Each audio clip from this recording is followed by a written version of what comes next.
It was not a cry of terror that I heard. That would have roused me to action, nor the moaning of one in pain. That would have distressed me, and called for sympathy rather than aversion.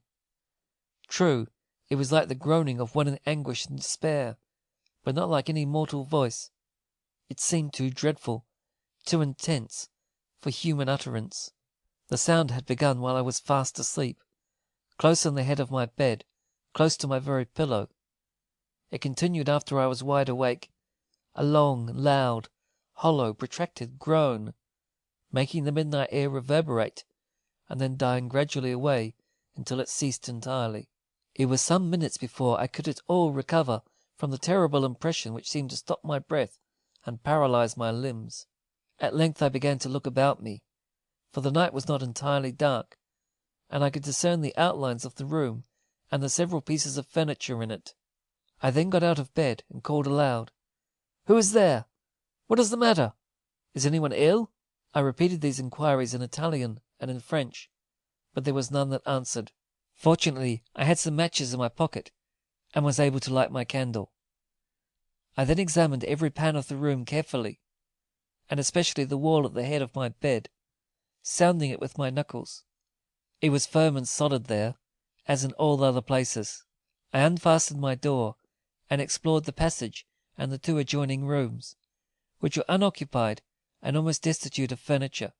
They had evidently not been used for some time. Search as I would, I could gain no clue to the mystery. Returning to my room, I sat down upon the bed in great perplexity, and began to turn over in my mind whether it was possible I could have been deceived, whether the sounds which caused me such distress might be the offspring of some dream or nightmare. But to that conclusion I could not bring myself at all, much as I wished it, for the groaning had continued ringing in my ears long after I was wide awake and conscious. While I was thus reflecting, having neglected to close the door which was opposite to the side of my bed where I was sitting, I heard a soft footstep at a distance, and presently a light appeared at the further end of the passage. Then I saw the shadow of a man east upon the opposite wall. It moved very slowly, and presently stopped. I saw the hand raised, as if making a sign to someone, and I knew from the fact of the shadow being thrown in advance that there must be a second person in the rear by whom the light was earned. After a short pause, they seemed to retrace their steps, without my having had a glimpse of either of them, but only of the shadow which had come before and which followed them as they withdrew. It was then a little after 1 o'clock, and I concluded they were retiring late to rest, and anxious to avoid disturbing me, though I have since thought that it was the light from my room which caused their retreat. I felt half inclined to call to them, but I shrank, without knowing why, from making known what had disturbed me, and while I hesitated they were gone. So I fastened my door again, and resolved to sit up and watch a little longer by myself.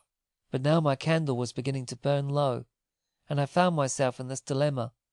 Either I must extinguish it at once, or I should be left without the means of procuring a light in ease should I be again disturbed.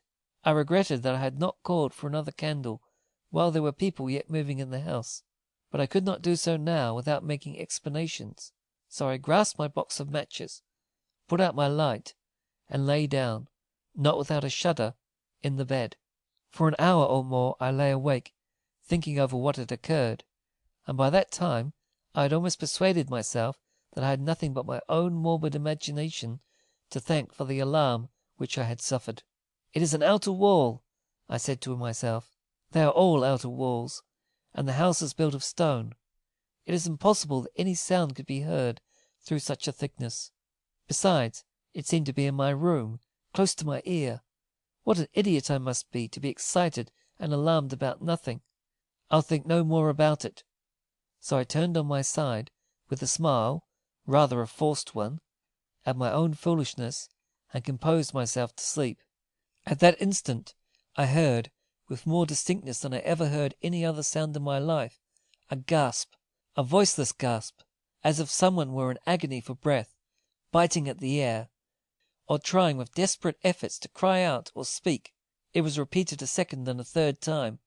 Then there was a pause, then again that horrible gasping, and then a long drawn breath, an audible drawing up of the air into the throat, such as one would make in heaving a deep sigh. Such sounds as these could not possibly have been heard unless they had been close to my ear. They seemed to come from the wall at my head, or to rise up out of my pillow. That fearful gasping, and that drawing in of the breath, in the darkness and silence of the night, seemed to make every nerve of my body thrill with dreadful expectation. Unconsciously I shrank away from it, crouching down as before, with my face upon my knees. It ceased, and immediately a moaning sound began, which lengthened out into an awful protracted groan, waxing louder and louder, as if under an increasing agony, and then dying away slowly and gradually into silence, yet painfully and distinctly audible even to the last. As soon as I could rouse myself from the freezing horror which seemed to penetrate even to my joints and marrow, I crept away from the bed, and in the furthest corner of the room lighted with shaking hand my candle, looking anxiously about me as I did so, expecting some dreadful revelation as the light flashed up. Yet if you will believe me, I did not feel alarmed or frightened, but rather oppressed and penetrated with an unnatural, overpowering sentiment of awe. I seemed to be in the presence of some great and horrible mystery, some bottomless depth of woe, or misery, or crime.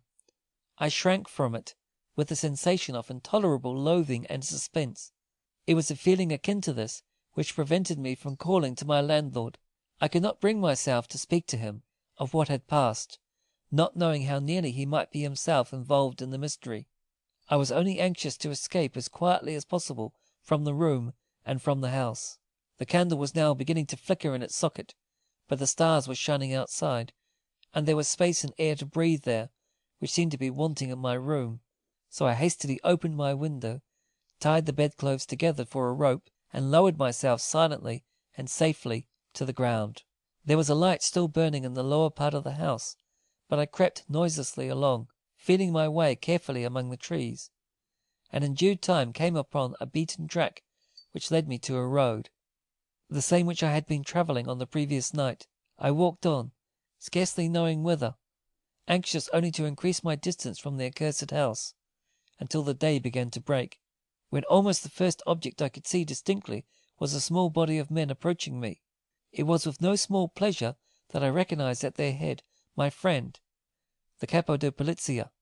"Ah!" he cried, "unfortunate Inglés, what trouble have you given me? Where have you been? God be praised that I see you safe and sound. But how? What is the matter with you?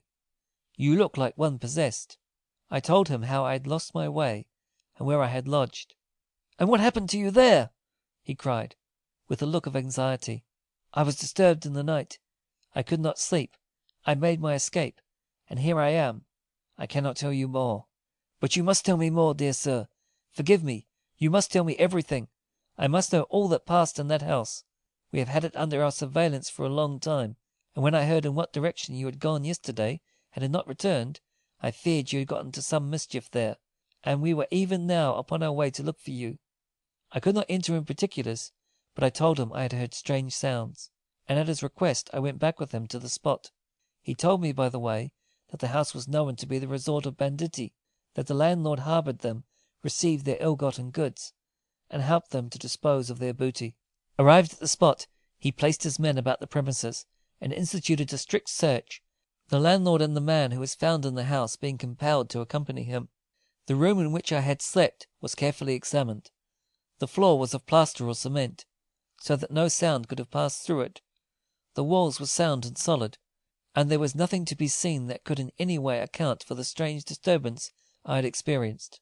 The room on the ground floor underneath my bedroom was next inspected. It contained a quantity of straw, hay, firewood, and lumber. It was paved with brick, and on turning over the straw, which was heaped together in a corner, it was observed that the bricks were uneven, as if they had been recently disturbed. "Dig here," said the officer. "We shall find something hidden here, I imagine." The landlord was evidently much disturbed. "Stop!" he cried. "I will tell you what lies there. Come away out of doors, and you shall know all about it." "Dig, I say. We will find out for ourselves." "Let the dead rest," cried the landlord, with a trembling voice.